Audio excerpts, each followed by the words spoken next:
Going on, everybody? Marcus here, back again to talk about some of the videos that I've been noticing on YouTube lately. Is will Legion save WoW?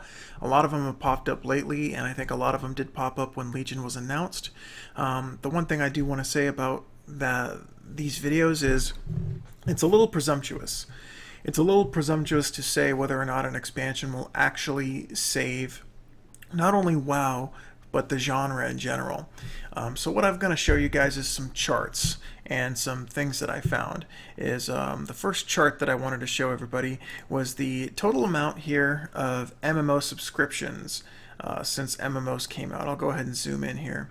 And as you can see here, it is a bell curve. Now this data I was only able to get up until the end of 2013, but as you can see, once WoW launches here in 2004, it starts going up. It goes up until when? It peaks at over 22 million subscribers right around 2011, right when Cataclysm was released.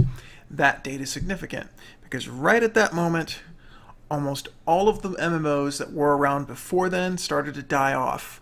And we see the subs starting to taper off here. The second chart is the chart that all of us know very, very well. It's the WoW subscription chart, the one that we keep throwing out there. Once again, it's a bell curve. It goes up, comes down. There's a little bumps here in the road, and then it just comes down.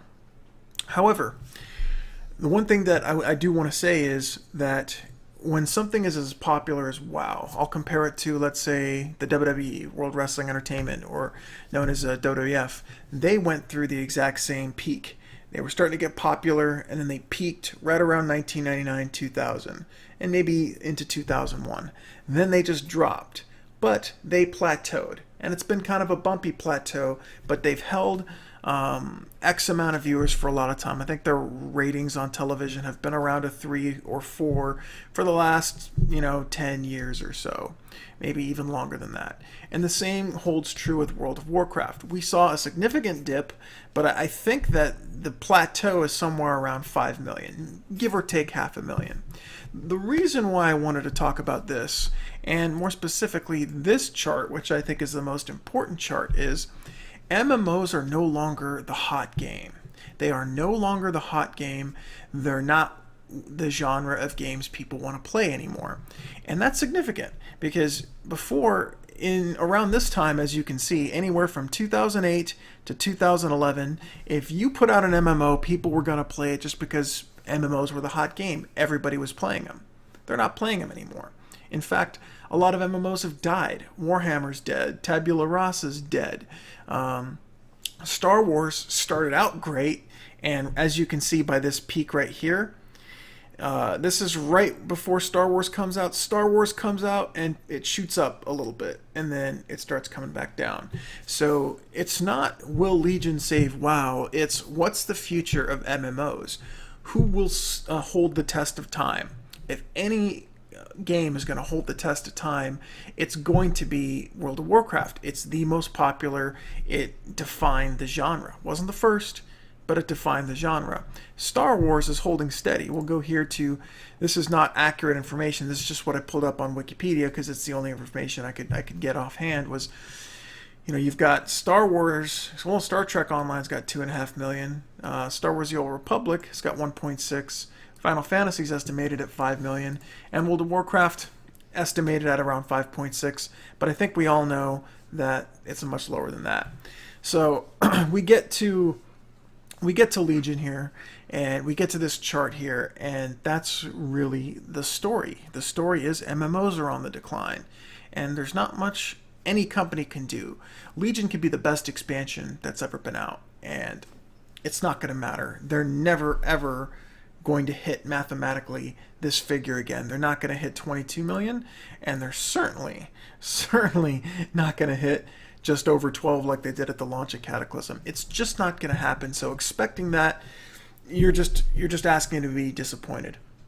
And it's unfortunate that that's the one key thing that people don't tend to grasp, and they tend not to understand. So when it comes down to it, play the games you want to play.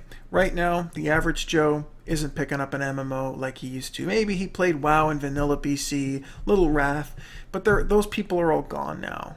The people that played EverQuest, they're gone now. They're playing Destiny, or they're playing other games. I don't think they're playing MMOs, and if they are, it's probably Destiny, because that's the hot game right now, and Destiny will start to fall as well.